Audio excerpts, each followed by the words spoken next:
Hello and welcome to Phoning It In, the improvised phone-in show where the callers have no idea what they're going in to talk about. My name is Dave Coffey. The usual phone lines are open, so get calling. We're going to kick things off this week with our topic of the week. This week we're talking about nosy neighbours. Esteban is on the phone. Esteban, you hear screaming at night, is that right? Yes, I hear screaming from the road. Yes. Yes, I am, how you call it, a curtain twitcher. But I'm living in Ireland for, about 7 years now. So my accent is slightly Irish and slightly from the country I am from, which I would rather not say. Let's just say it is full of beans, like my children.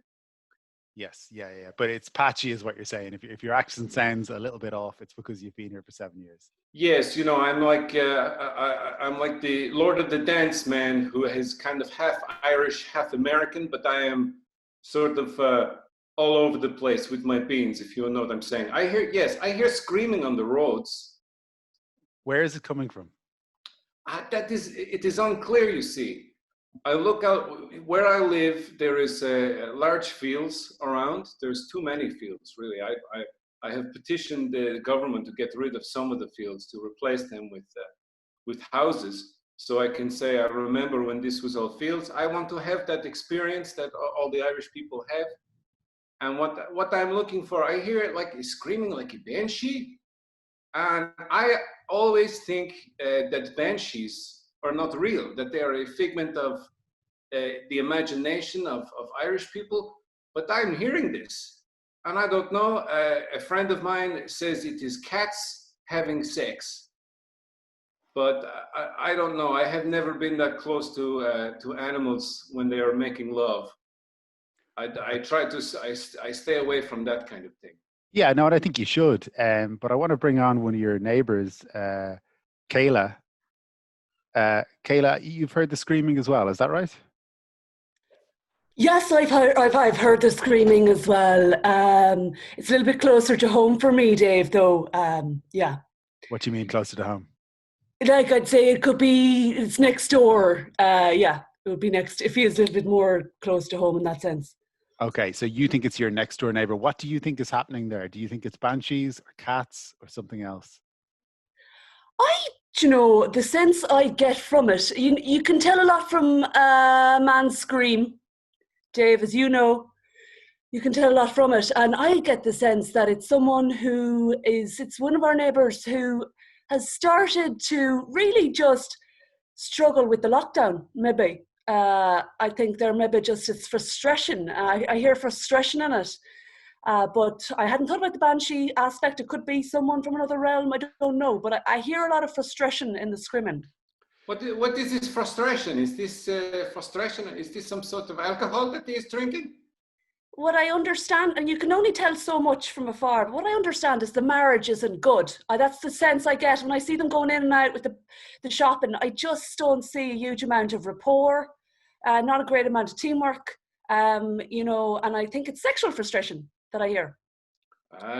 Sexual frustration, yes. Well, I don't know anything about that. I'm from a place where there is a lot of beans, if you know what I'm saying, if you're catching my drift.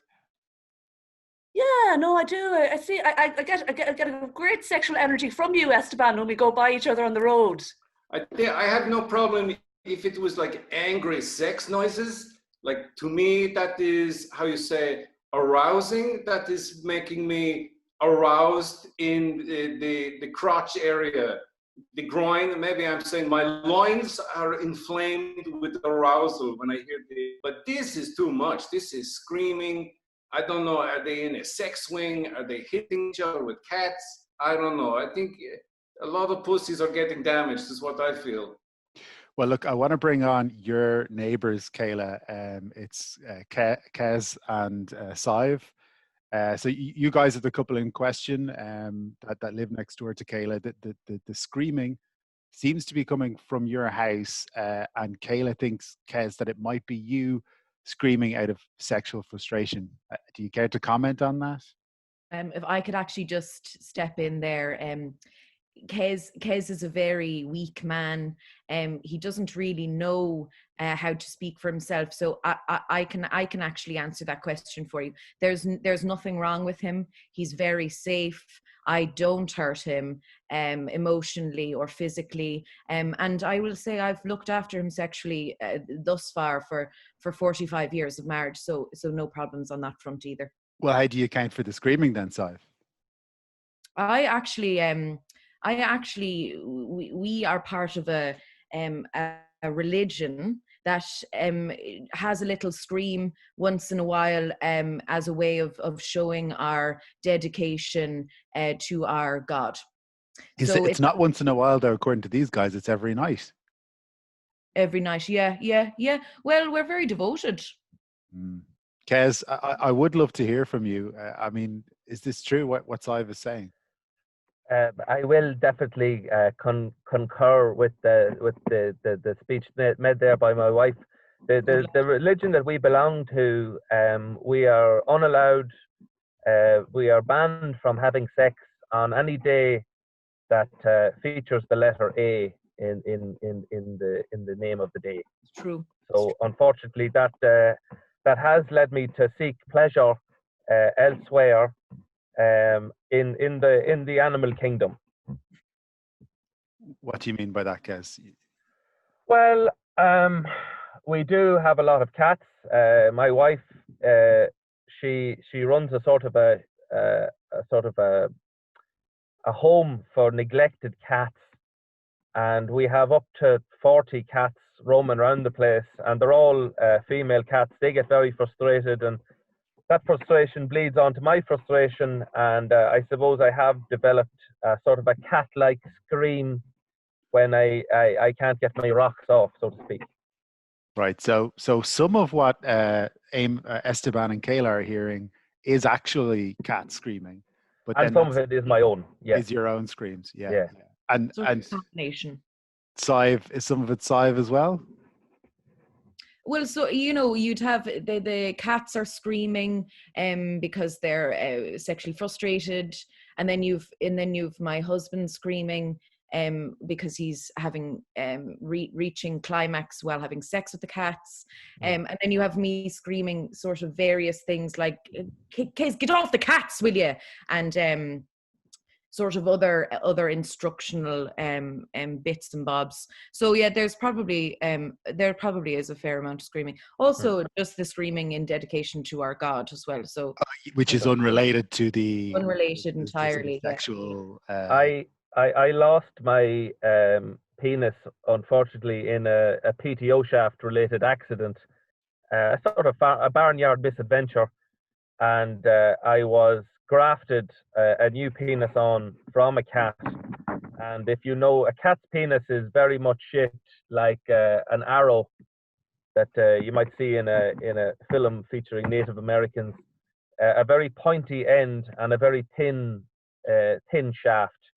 And unfortunately, it is incredibly painful, even for me to touch myself. And quite often, I'd be in the shower, and like a cowboy who doesn't clean his gun too often, it goes off unexpectedly.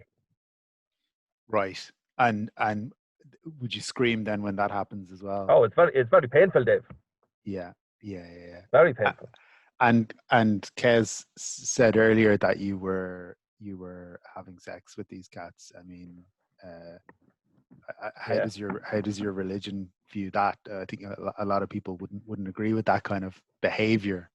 Well, the particular holy book that we follow was written in 1994, and I have scoured the pages of this book, and it says absolutely nothing about thou shalt not seek pleasure inside a canine or a bovine or an equine, any of the eines really. So as far as I'm concerned, what about feline though? As I said, I couldn't think of the word for cat, to be honest, but any of the eines. Right, so yeah, just not mentioned at all. Yeah, if the good book says that it's fine, or in my opinion, if the good book says that it's not, if the good book doesn't say that it's not okay, then I say play away. That's my golden rule. And Sive, you'd go along with that, would you? Absolutely. And actually, you know, I'd be hard pressed thinking of any holy book that specifically mentions not having sex with animals. Mm. So that's my 2 cents, you know. Yeah. I don't know. I think I some know of them are the- pretty clear on the bestiality's not cool. No. I know I- the I Jews can't aren't think- allowed to eat sausages. Yeah. That's about all I know. Yeah, I think there's something about not laying down with the beast, something like that. No, Don't think so. But Don't listen, think- Sive, tell me Well, more about this I'm- religion. The book. yeah. What was this book that was written in 1994 that forms the basis of your religion? That's a great question. Thank you, Dave.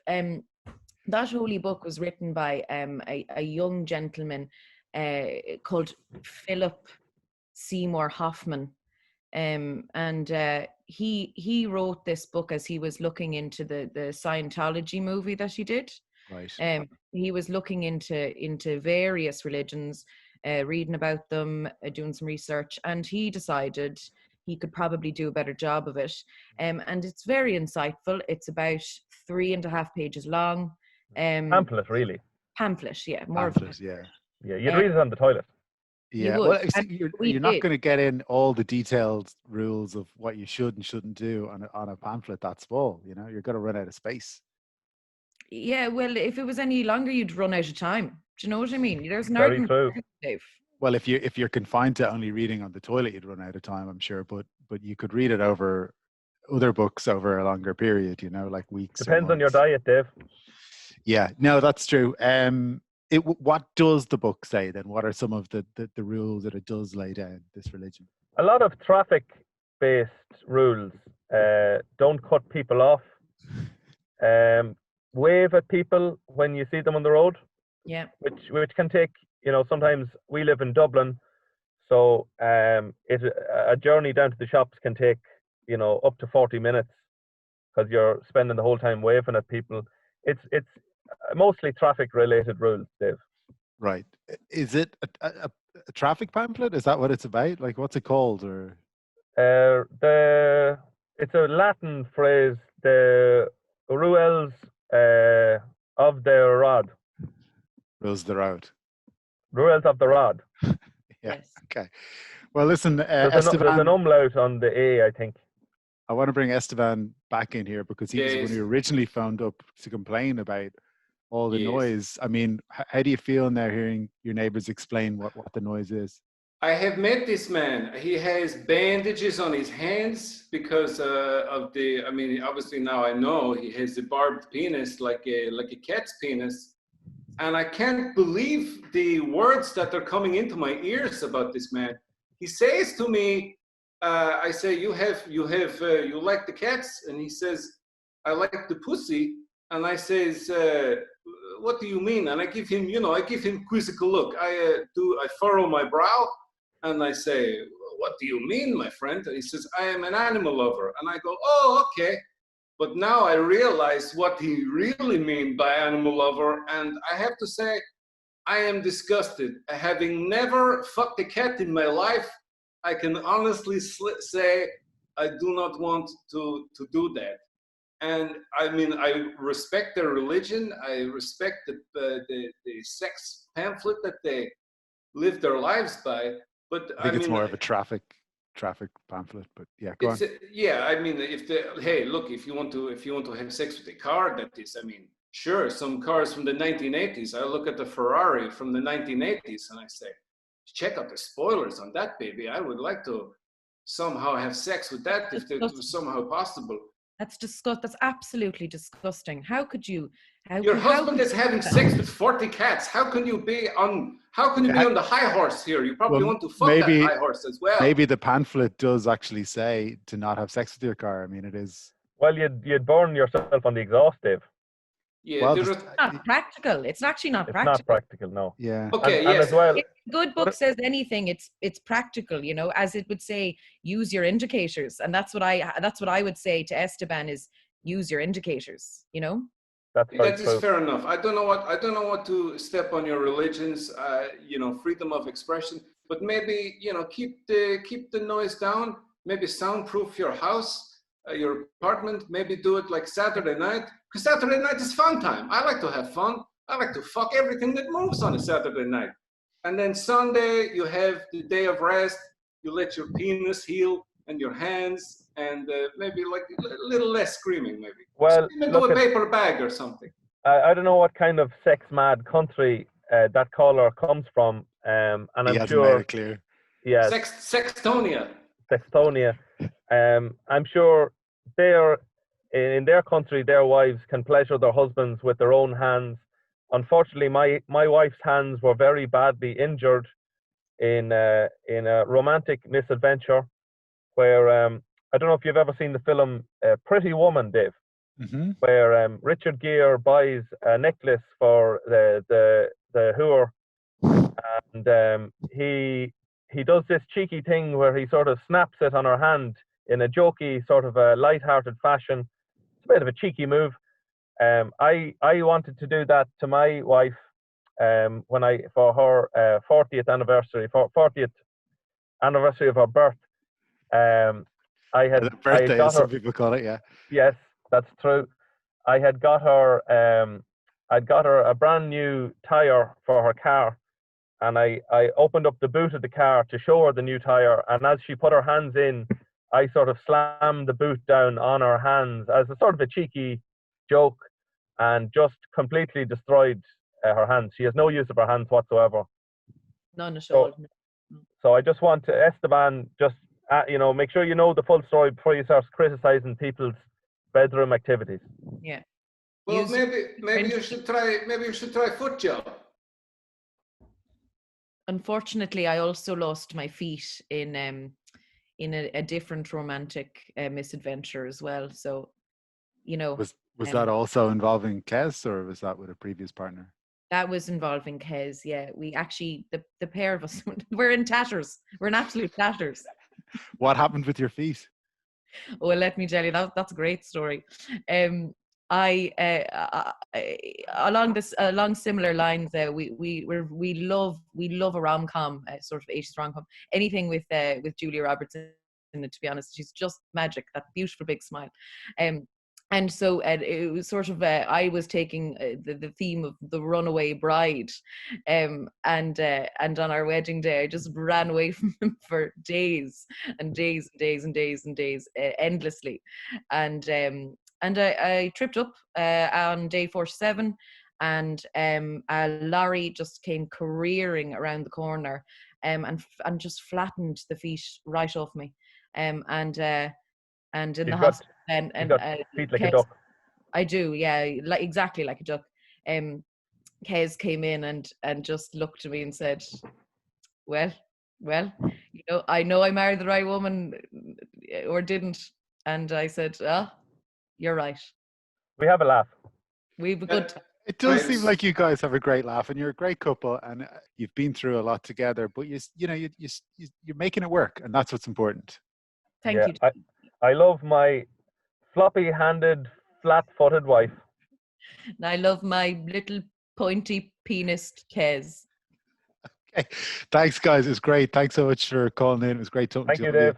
I'm going to move on to another caller now. We're still talking about noisy neighbours. Karen is on the line. Karen, you say your neighbours have too many kids. Is that right? Yeah, that's right. Yeah. My neighbours have 2 children, and I would say the first one was all right. You know, the way there's always like one child that's quite engaging and fun, and they're like cute smile. You know, could see them in a Milky Bar ad, like lovely, like very engaging, cute. But the problem with parents is they don't know when to stop. So they were like arrogant almost, like, we made this lovely baby, let's make another one. And the second kid is just a shit chat, really crap at engaging. Shit chat, is that what you said? Shit chat, yeah. Like, you bump into the kids and they're, oh, what are you up to? Nothing. Like, just give nothing. Really dull little guy. And I just think there's too many for them. And I don't know if I should say something or not, but I just feel like that child is ruining the dynamic with the family. Like, it's just really bringing like the whole, actually me down, bringing the mom and dad. I can see whenever the child opens their mouth, the mom is like, oh, here we go. So I don't know if I should say something or just leave it be. What do you think they should do with this other kid, this useless kid? with the useless kid, I always feel like just be honest, just call it out. Like with family relationship, if it's not working, just say, look, I don't know if we've got the right mix here, if the dynamic is working for us, and maybe just let them loose and let them find their own way and find a family that they will belong with. You know, there's other families they might gel with better, but for me, I just feel like that's not their family. It's not where they're meant to be. So go find your place in the world, you know? Yeah. What's this shitty kid called? Kid's called Dylan. Dylan. Okay. Well, look, I have Dylan's parents on the line. They've been listening in. This has never happened before on Phoning It In, but it's actually Kes and Saif, who we were talking to just moments ago in relation to a completely different issue. Guys, it's good to have you back on. Hey, Dave, good to be back. Oh, great to hear you again. Did you realise that Dylan was shit chat?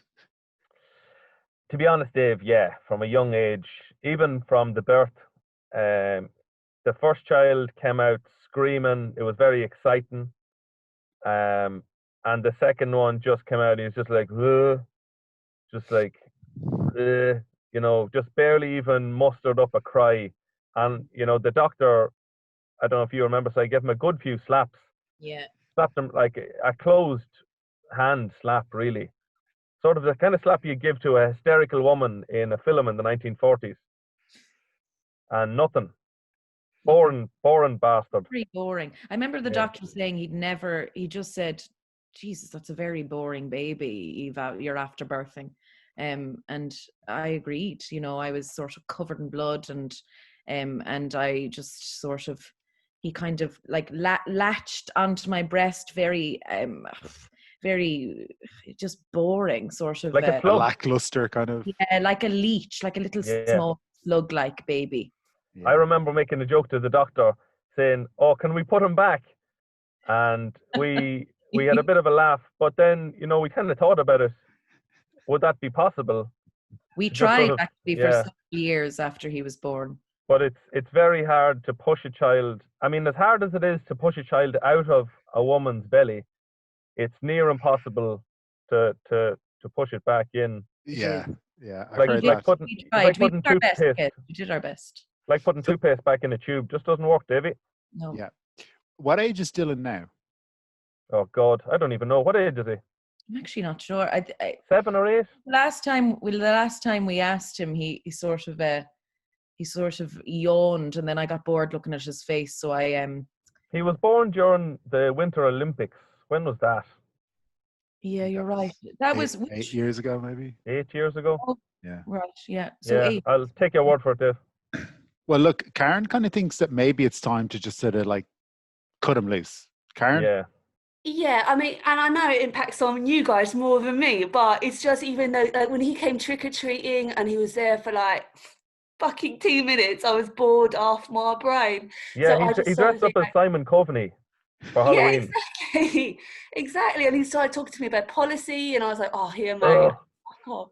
So I just thought I'd maybe run up and just make a suggestion, just maybe let him loose, maybe give him a few bob and set him free. Yeah. We did move him out. We moved him from his bedroom out into the cattery, and that has helped things for us now tremendously. And we're kind of able to get through the day now. But even when I go out once a day to bring him some food, like he'd be hard pressed to engage with him at all. So I do like your suggestion there of cutting him loose. I suppose just need to work out the practicalities of it. Well, look, I think we should probably hear from Dylan. Dylan, are you on the line there? Dylan? Yeah, can you hear me? Sorry, yeah, Dylan. The Wi-Fi is very bad out in the shed. I'm being scratched by a lot of cats. Yeah. Swore, you know. Yeah. We don't know, Dylan. You're boring shit. Dylan, only joking. We have a laugh. Dylan, this is a show that's listened to by a lot of people. So try and be like a lot less boring when you talk if you can, because I just don't want people to just switch off, you know. So it's really important. So just, how do you feel about what your parents are saying here? They're thinking about letting you just wander off and do your own thing. How would you feel about that? Well, I don't mind. as long as I get a nice bucket of warm bread and milk every day, that's all I need. I don't really need love. I mean, I suggested to Mommy and Daddy that they keep me around just in case they need any organs when I get older and my organs get big.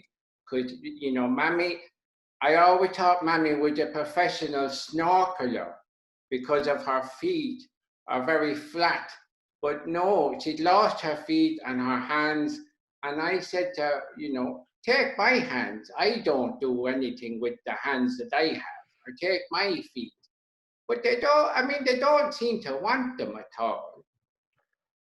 To be honest, Dave, the last thing I want is my wife pleasuring me with the hands of my 8-year-old boy. Well, I think because the hands are so small, they might make your little cat penis look bigger. So He's got a point. He's got a point, Kez. Yeah, doesn't tip the scales, Dave. Doesn't tip the scales. Well, I mean, I said if they wanted to sell me at a mart, they could dress me up like a sheep, and I just go meh meh, and I wouldn't let on at all until the farmer brought me home, and then I'd take off my hood and I'd go, surprise, I'm a boy. Yeah, So we couldn't give him what away to Madonna, Dave. Oh, really? Okay, so. No. Oh, she's an awful woman. What did you think about the idea of selling them to a farmer, though, dressed as a sheep? I mean, just the whole rigmarole, even just the drive down to the mart, even just the 2-hour drive to a mart would just kill me, Dave. I think I'd just leave the car in a railway track and just wait for a train. Yeah. Sorry, like, what'd you say? See how bored you're getting now, Dave? Yeah. Multiply that by 8 years. Yeah. I like a train. Ugh. Jesus. Well, like, welcome to the club of being an 8-year-old boy. They all want fucking trains. Do you know what I mean? That's not interesting, actually. What a unique perspective, Dylan. A child who likes fucking trains. I want to be a train. Jeez. Yeah, there we go. This is the shit he comes out with, Dev. Dylan, if your parents do cut you loose and and they send you off into the world on your own, you won't have your warm bread and milk anymore. You'll have to find that for yourself. So what will you do? How will you get by?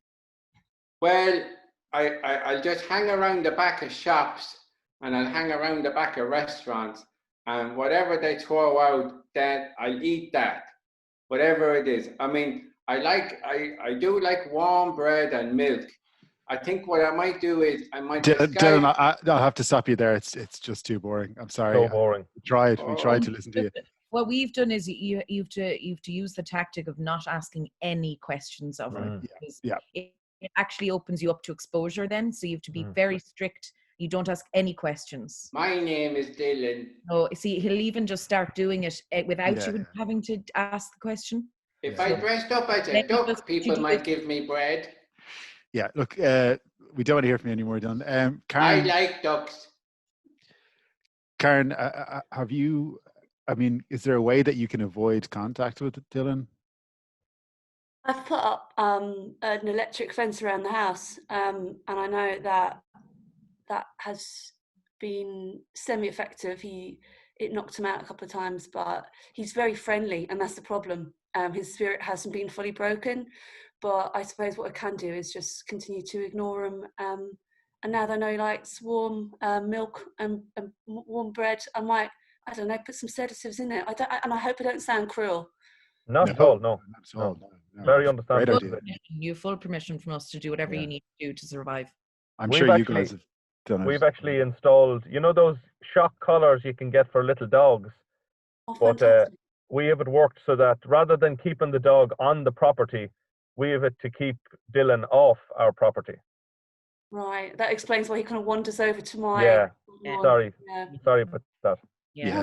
Maybe you could extend the perimeter around Karen's house or something. Yeah. We'll definitely do better on that. We'll try and work it so that there's a sort of a sweet spot between our property and your property, a sort of a no man's land that he can, maybe a neutral zone kind of. A neutral zone, exactly. No, I'd And really at Christmas- appreciate that. At Christmas time, he can play football with himself, like the Nazis and the English. That would be lovely. Yeah. Yeah, that sounds great. I was going to ask if Dylan's happy with that, but it's probably best not to. I Nobody gives a like fuck. my electric collar. Yeah, don't worry about it. Okay, listen, guys, thanks so much for calling in. It was great talking to you all. Oh, Okay. Yeah. Sorry, Um, but that's it. I'm No worries. okay. That's fine. We don't Don't ask. really. No one care. asked. Nobody cares. Before I move on to my special guest, I want to remind you that this show is supported by you, the listeners, via our Patreon account, patreon.com/phoning it in show, where you can watch the episodes in video format and enjoy a bunch of other exclusive content. Thank you. I am joined on the line by my special guest, Kendrick Doyle, Ireland's leading occult detective specialising in unexplained murder cases that some attribute to vampires, werewolves, and other supernatural creatures. Welcome to the show, Kendrick. Dave, namaste. How are you? How did you become an occult detective? Ooh, long story. How long have you got, Dave? We've got about 20 minutes, Okay, I'll. but I don't want to down. use. Yeah, I don't want to All use that. up all Yeah, that no, time. I totally understand. Well, I was always a very spooky child, Dave. I was always interested in, things that go bump in the night. And, my first case was as an 8-year-old boy. There was I spotted a ghost in my mother's bedroom. And it sparked some curiosity in me. This ghost was a very spooky guy. He would come in on a Saturday night, usually with my mother. She would be coming home from the pub, and my mother, she'd be quite shaky on her feet after several hours in the pub. And this spooky ghost would make horrible noises in her room, and I would go in, and there'd just be ectoplasm everywhere, Dave. And my mother would just be left absolutely drained on the bed, and he would eat all the sausages. I'd wake up, there'd be no sausages the next morning. Spooky character, Dave. Did you ever solve that case? Did you ever figure out what? I never got to the bottom of this spooky man. No, it was a mystery left unsolved, unfortunately, but it gave me a little bit of a taste for the occult and the paranormal. Yeah, absolutely. Yeah. Okay. Well, look, we have some callers today who have their own supernatural cases that they want to see if you can help them out with. I'll do my best, Dave. Kasha is on the line. Kasha, your husband disappeared and you believe that supernatural forces are at play. Is that right? That's right, Dave, and good afternoon. My husband left. We were technically divorced, but I believe that was something that was driven very much by something beyond him, something from another realm.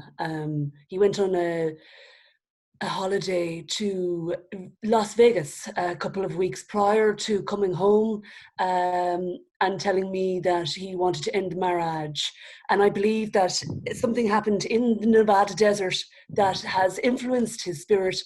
And I believe truly to this day that were we to get rid of whatever's gotten into his soul, we would resume our union. So he went to Las Vegas, he came back, he said he wanted a divorce, you got a divorce, and he disappeared. But you think it's not a straightforward marriage breakdown, that there was supernatural forces at play. Can I ask you this? When he came back from Las Vegas, what reason did he give you for wanting a divorce? So it was very strange. He said he was very unhappy. He said we didn't communicate, that there was no connection between us, that he didn't enjoy my company, all this kind of thing that just doesn't make sense, because I'm great fun. I'm very easy to connect with. And what was it about being in Las Vegas that made him realize that, do you think? Well, this is the thing. I just think it's in the Nevada desert. You have you have the Grand Canyon. You have, the connection to the Native American spiritual side of things. And I just wonder what got under his skin. Obviously, you have jet lag as well. So I don't know, but I do firmly believe that with the changing of the tides that we're seeing right now, this is the time to address it. Okay, well, look, Kendrick, I wanted to bring you in there and see, can you make any sense of this? I think this sounds like a classic case of the old goat sucker himself, El Chupacabra. El Chupacabra is a Mexican demon who would frequently cross the border and suck the life out of young men. Unfortunately, due to the legal jurisdiction of Las Vegas, there's a law that whatever happens within the borders of the Las Vegas County, unfortunately, you cannot investigate because it has to remain within the border of Las Vegas. And they've got a shorter version of it. Yeah, what happens in Vegas stays in Vegas. Well, yeah, in layman's terms. Layman's terms, yeah. But it sounds like a spooky El Chupacabra there. And I'm very sorry, but your husband has been lost to the dark arts. So look, how does the El Chupacabra, how does it physically suck the life out of a man? Oh, simple enough, Dave. With his shiny teeth. He's got pointy little teeth, and he'll usually sneak up maybe under a craps table, and he'll bite the ankles of this man, and his saliva produces a sort of a numbing agent, and it can suck off a man for up to 8 hours before he's realized what the hell is going on. He returns home lethargic with little interest in sexual activities with his wife, no matter how good looking she is, and usually leads to divorce, unfortunately. Right. Now, is there anything if you go to Phibsborough shopping centre, it's filled with just pale ex-husbands just roaming around the butchers, just moaning about their wives. Their exes, yeah. So they most likely had all gone to Las Vegas at some point, presumably on a stag or something like that. And tangled with El Chupacabra, the goat sucker. Yes. Come back and just like Cash's husband, completely miserable and divorced their wives. But let me ask full of shame. Shame, yeah. If Kasha could find her husband, is there anything that can be done to reverse the effects of the Chupacabra? Well, I mean, she could give a sort of a blood transfusion with the blood of a young boy, but I mean, young boy's blood isn't hard to come by these days, Dave. It isn't hard to come by. It's not. Where would you get it? Look for that now, yeah. Well, I mean, you'd have to go to England. Okay. Where they've got slightly less regard for their children due to Martin Luther and the Reformation of the Church.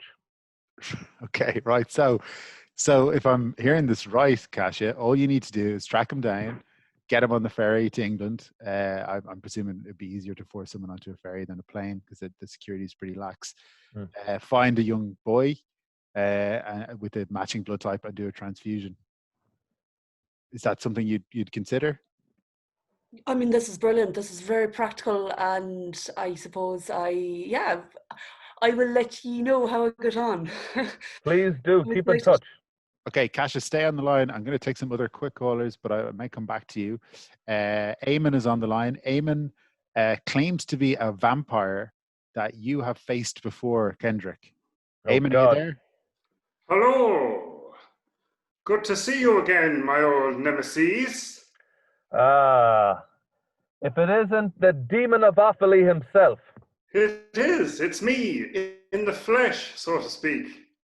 I mean, I am made of flesh, but it's never aging. That still works. Yeah, that still works. I just agreed with you. I'm 66 years young forever. Whoa! Yeah. So, Eamon, you were only turned into a vampire at the age of 66. Yes, I came to vampirism late in life. I always admired it. My favorite film growing up was Interview with the Vampire, with Brad Pitt as a miserable vampire. And I thought to myself, sure, Jesus, if I was Brad Pitt and I was that good looking and I was young forever, I wouldn't be fucking miserable at all. So I sucked out some vampires in the locality and not in Offaly now, but in Athlone. There's a lot of vampires in Athlone, a lot of pale young lads.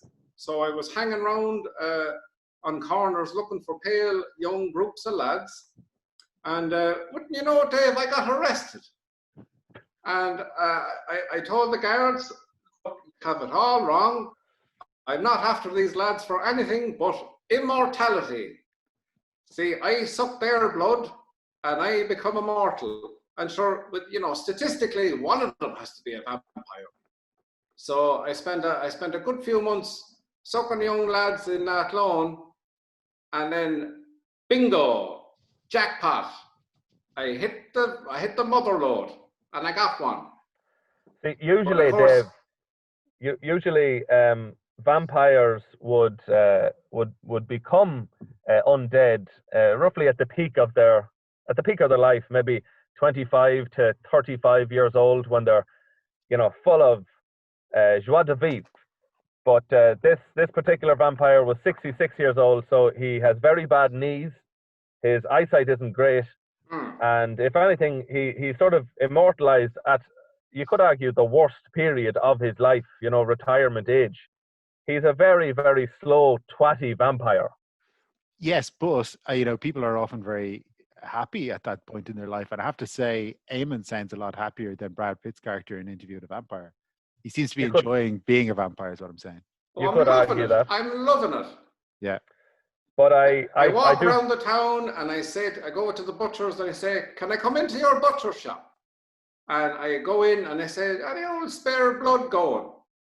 And of course, they don't suspect me at all because I'm 66 years old, because I don't have long, thin hair. I'm not wearing a cravat. I wear dungarees most of the time because I think, I mean, have you ever seen a vampire wearing dungarees? No. So what happened when your paths crossed before? Because you introduced yourself as his nemesis. Have you guys fought? That's a strong term there, Dave, nemesis. Because of his age, you know, vampires are only really allowed to come out at night, which pretty much, because of the town, are you in Burr? Is that I'm in the town? Burr, County Offaly. Yeah, it's not exactly the city that never sleeps. It pretty much means he can only be out during the winter months between maybe 6 and 8 o'clock. So, to be honest, I felt very sorry for him. And I had an opportunity to put the stake in his heart. And I didn't have the heart to do it, Dave. So I took pity on him. I took pity on him. I sent him on his way. To be honest, he wasn't causing much hassle. He was getting most of his sustenance from badgers, which the Quilcha and the IFA, the Irish Farming Association, would actually say he's doing a great service by reducing, by doing a badger cull, I suppose. Yeah. So he's doing no harm really in my arms. He's not a nemesis. He's just an old fart really that I've allowed to live. Well, that's how I've survived for so long. Pity. And, you know, I have no shame in it. If people want to feel sorry for me, that's fine, as long as I'm not being murdered by a vampire killer. And of course, I have a friend, my good friend Brendan in the town, who is a butcher. He lets me come in late at night. He invites me in. Of course, I can't get into the late night discos anymore. I mean, they'll invite me in, but I'm too old. They say I make the young people feel uncomfortable.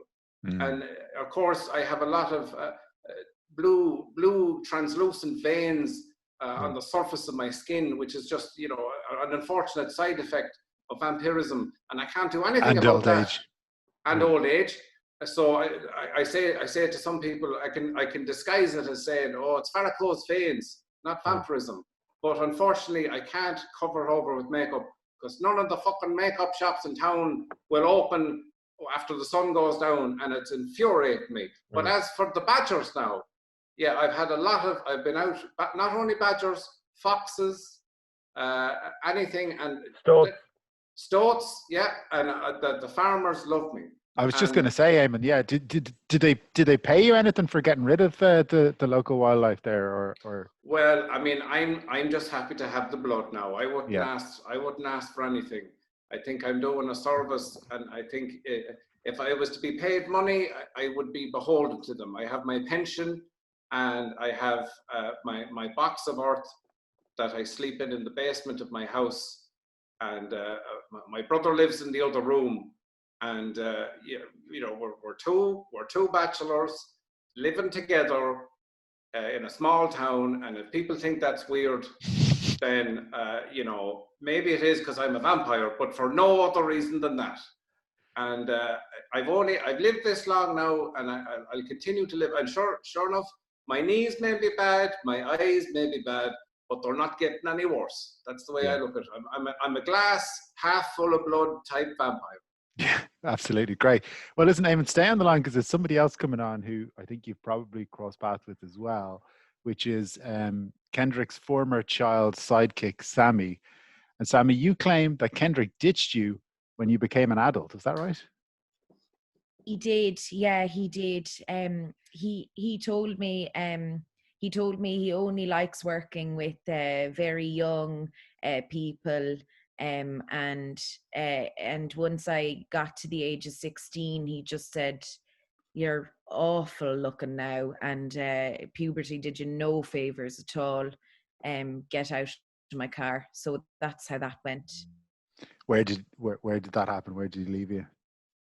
That was in Athlone, actually. A hotbed of vampires, so quite dangerous. Yeah, we Yes. were on a stakeout, if you'll excuse the pun. We were on a stakeout, and I was sharpening some sticks, and he just looked over at me and he said, "God, your hands have gotten quite. They've filled in, like your hands are bigger than I remember them." And then he was like, "Actually, the rest of you," and then it kind of went on. He listed off all the ways that I had grown physically, and then that was it. What were the activities of a sidekick? Like what did you have to do for Kendrick? He loved making me dictate like everything he said. So sometimes he would just list off words that he liked, and so I would just make lists, and then he would say things like, look that up later, and then I would look up the meanings on dictionary.com, and then come back to the next day with folders of sort of the meanings of words. That was actually most of what I did. Holy water balloon filling.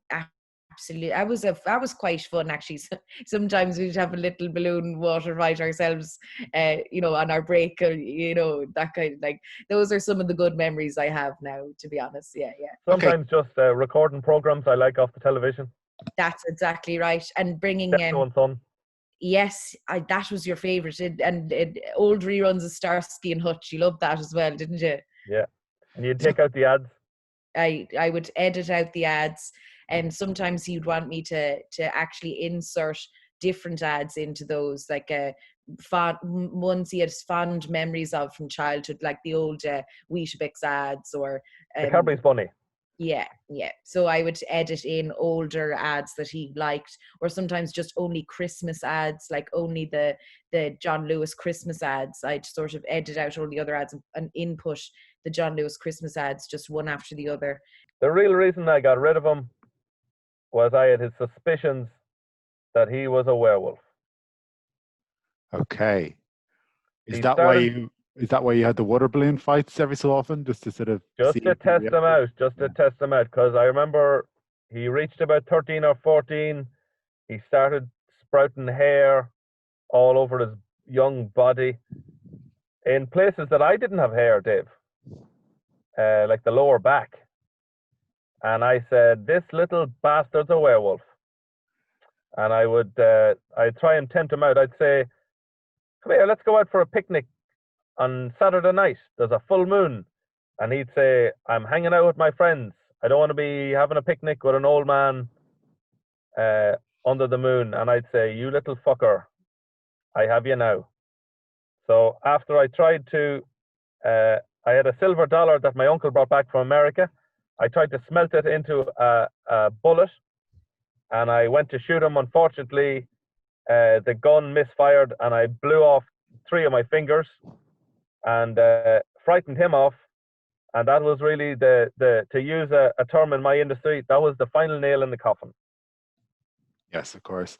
Sammy, Dave, this makes me sad. This makes me very sad. why is that, Eamon? Because Sammy would have been a prime example for the position of familiar. A vampire needs a familiar, and if I'd have known, because I think I remember seeing you, Sammy, and you were holding a steak, and only you were holding a steak, I was afraid to come over to you, because a familiar would help me out, would fix my wig, because I can't check it in a mirror myself, and this just goes to show the discrimination against vampires. Like, vampires are people too. Well, technically we're not people, but we have hearts. They don't beat, but we feel, but not really. Well, there was rumours in the town that he was getting a bit overly familiar with some of the young lads. Well, I know, I was only sucking their necks, nothing more, nothing lower than the neck. Yeah, but you can hear you can understand how rumours Yeah. would start, Eamon, you know. No smoke without fire. Yeah. Fire without heat. That's what I say. Yeah. Well, Sammy, I mean, are you a werewolf? No, I'm not. I'm not a werewolf. I had this conversation. I can't tell you how many times. I would try and prove it by, just doing human things. I don't really know how else to prove it. But he'd be putting bones under my nose and kind of going, do you like that? Do you? And I'd say, no, I really don't. I'd be petting them. Yeah, he would pet me. Sort of, I had a little collar he put on me with his phone number on the tag, and people would think I was lost all the time when I didn't have him with me, and they'd call him, and then he'd put me in the boot because I wasn't allowed to ride on the seats. He was worried about the hair getting on the upholstery. So I mean, I'm not a werewolf at all. And you did get bit by a dog at Tato Park. I did. I was bitten once. Yeah, I was. A little terrier. You know, the little Jack Russell Terriers. They're quite nasty, actually, those. But that didn't do anything to me. No smoke without fire. Well, that's true, I suppose. But Yeah. I mean, are you still in the business, Sammy? Do you still do a bit of detective work yourself? I do. I started my own. I've started a vlog. And a podcast where I bring on various occult creatures, and I talk to them about their experiences of discrimination, and it's sort of like an open kind of healing space. This is interesting because Karen is on the line. Sorry, Kasia is on the line. We were talking to her earlier. Her husband, she feels, may have been bitten by a chupacabra. Would you have a contact with some of the chupacabra community in Las Vegas, and maybe get her husband back? Yes, I do actually. I'm speaking to Il Chupacabra regularly. He's actually a lovely guy, and he is quite misunderstood. So yeah. And Kasia, I've had conversations with him. I think he actually knows I think he remembers your husband quite well. He knows John. He does know John. Yeah, he does, absolutely. And I'd love to set up maybe a Zoom call or something between you, so you can have a little chat with him about that. Thank you so much, Sammy. I would love to have a little Zoom, and if you could facilitate the conversation, that'd be fantastic. Thank you so much. This is what separates the old school monster hunters to these new sensitive young lads who think that you can just talk to monsters and bring them round to your way of thinking. I want to have a safe space for Sasquatches, all this bullshit. If I saw a chupacabra, I'd shoot him in the fucking face. Yeah, well, I mean, that's literally backfired on you before. I mean, that's true. So, I mean, does that not make you see the error of your ways? Yeah, maybe. No, actually, it doesn't. Who's the real monster here? That's what I'm asking you, Dave. Who's the real monster? You're the real monster. You're around sucking off young lads in that loan. I meant it in a metaphorical sense, you prick. I'm afraid we're out of time. I want to thank all of my callers today, but I especially want to thank Kevin McGarren, Sophie Jo Watson, Kate Feeney, and Ed Salmon. Guys, do you have anything you want to plug? Kevin. Yeah, I've got a gig coming up. Oh, no, I don't. Forever. No, Kevin Paints is on the RT Player. So watch that. I paint celebrities while chatting to them. Great. Ed? I've got a podcast called Edwin Salmon of Knowledge, which is out now on podcasting platforms. I've got another podcast called Reviewables. So, you know, there's two. Great. Kate? Podcast called The Behavioural Vaccine. It's kind of a bit passé now. It's about the coronavirus. But if you want to go back into that terror zone and think about it, then that's the place for you. Cool. And Sophie Joe? I think a film called Rialto is going to be released soon that I was in, but I actually don't know because it was meant to be in May and it hasn't happened. So maybe that'll be out soon. You can watch that. Cool. Be out at some stage. Brilliant, guys. Thank you. Thank you to the Head Stuff Podcast Network for having us, and to Bobby Ahern for our theme music. That's all for this week. Thanks for listening. Yay! Yay!